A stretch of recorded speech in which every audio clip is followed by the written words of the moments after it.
King dialogue तो बढ़िया झुकते हो किंग ये बताओ हमें क्या करना है? करना क्या है गिद्ध बाबा? आप तो आकाश की ऊंचाइयों से पाताल की गहराई नाप सकते हैं।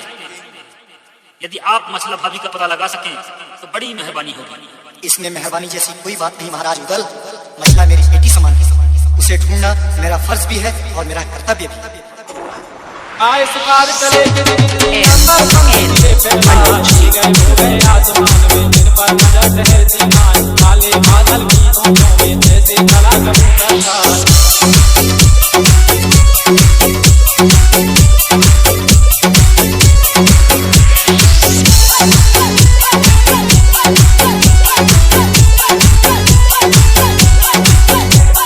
पहले पूरा नैना में मायके तो नहीं पहुंची था, गली में पता लगाया कुछ भी दोस्त मिला है आज कल पड़े दोनों नैना करके धौलागढ़ में पहुंचे था। पटियाले में दिल ढूंढा है काशी को देखा जाए रावलपिंडी में ढूंढा है करके सावन पहुंचे जाए बीच में रातों के देखे कचरा ढूंढा पश्चिम ढूंढा ढूंढ लगी सारी गुजरात कहीं नहीं पता लगा मसला का दोनों ढूंढे दिन और रात दोनों ढूंढे दिन और रात।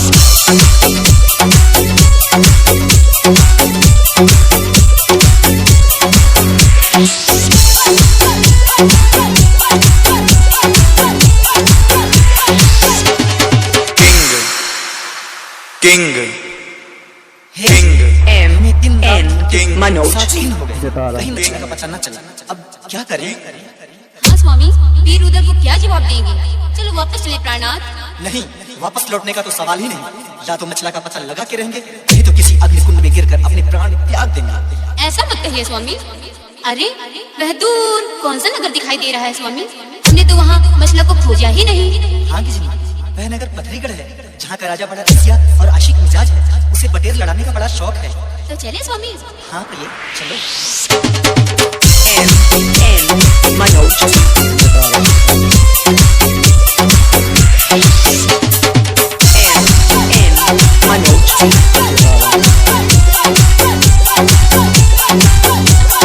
यह मन मान गई दोनों के और हिस्से में गई कमाई करी तैयारी पतली भरती नंबर पंख दिए फैलाए एक दोपहर के अरसे में पतलीगढ़ में पहुंचे जाए। इसी रोज रानी मछला ने गंगा जल से किया स्नान जहाँ पर की चंदन चौक में मछला करने लगी सिंगार जोड़ा जोड़ा गिर गिर नौका नंबर पंख रहा फैलाए जहाँ पर महल का रानी मछला का शीश महल में पहुंचे जाए। नजर घूम गई गिर गिर नौकी रानी मछला खड़ी दिखाए रानी मछला खड़ी दिखाए।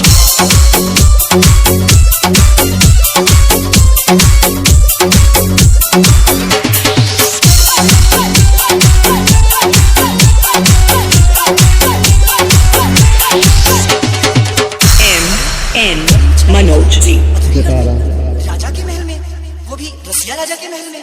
हाँ स्वामी, ये तो रानी मछला ही है। यहाँ क्या कर रही है? गिज गिजनी को उड़ते देखा मछला मनोज जी मछला ने गिज गिजनी को देखा जाए। ये तो मेरे गिद्ध और किंग गिद्धनी है। मछला किंग गिद्ध बाबा आप किंग मत ले अपनी गंदी जुबान से मेरा नाम मछला। क्या कमी थी तेरे महल में जो तू अल्लाह जैसे अवतारी पुरुष को छोड़कर यहाँ चली आई? वहाँ तेरा बेटा इंद्र तेरी याद में रो रहा है। अब तू यहाँ गुलछड़े उड़ा रही है, बंगले में मौज कर रही है। गिद्ध बाबा धिक्कार है मछला, तुझे धिक्कार है। तू यहाँ आने के पहले मर क्यों नहीं गई मछला? मर क्यों नहीं गई? क्या कह रहे हैं गिद्ध बाबा? हम यहाँ अपनी मर्जी से नहीं आए। तू कैसे आई? हमारे सोते समय हरण कर लिया गया गिद्ध बाबा। हरण कर लिया गया? कैसे मछला, कैसे? ये उस दिन की बात है बाबा जिस दिन मैं एकादशी का व्रत थी। मैं सुबह गंगा जी में स्नान करने गई। स्नान करने के बाद सूरज के मंदिर में मनोज जी पूजा करने के बाद अपने महल आ गई। महल में आने के बाद मैंने अपनी तमाम दिव्य जादू शक्तियाँ उतार कर एक डिब्बे में रख लिया। इसके बाद मैं निश्चिंत होकर सो गई और जब मैं उठी तो मैंने अपने आप को ज्वाला सिंह की आग में पाया। अब बताइए बाबा, इसमें मेरी क्या गलती है? गलती तेरी नहीं बेटी, गलती मेरी है जो मैंने तुझे भला बुरा कह दिया। मुझे माफ करना बेटी, मुझे माफ करना। तू चिंता मत कर बेटी, कुछ ही दिनों बाद आल्हा और उदल अपनी सेना सहित आएंगे और तुम्हें अपने साथ वापस ले जाएंगे। और रहा सवाल इस उल्लू के पट्टे ज्वाला सिंह का, तो इसकी तो खैर नहीं। इसे अपनी बर्बादी का वो मंजर देखना पड़ेगा कि इसकी आंखें फटी की फटी रह जाएंगी। Manoj Ji. बस इसी उम्मीद से जी रही हूँ गिद्ध बाबा, वरना कब की मर चुकी होती। ऐसी अशुभ बातें मत कह बेटी, महाराज का आदेश नहीं, वरना मैं स्वयं तुम्हें अपने पंखों में छिपाकर गढ़ महोबा ले चलूं। गिद्ध बाबा, अगर हम अपनी जादुई शक्तियाँ अपने से अलग ना करते तो किसी में ऐसी हिम्मत नहीं थी जो हमें छू सकता। कितनी कह के दोनों उड़ गए आगे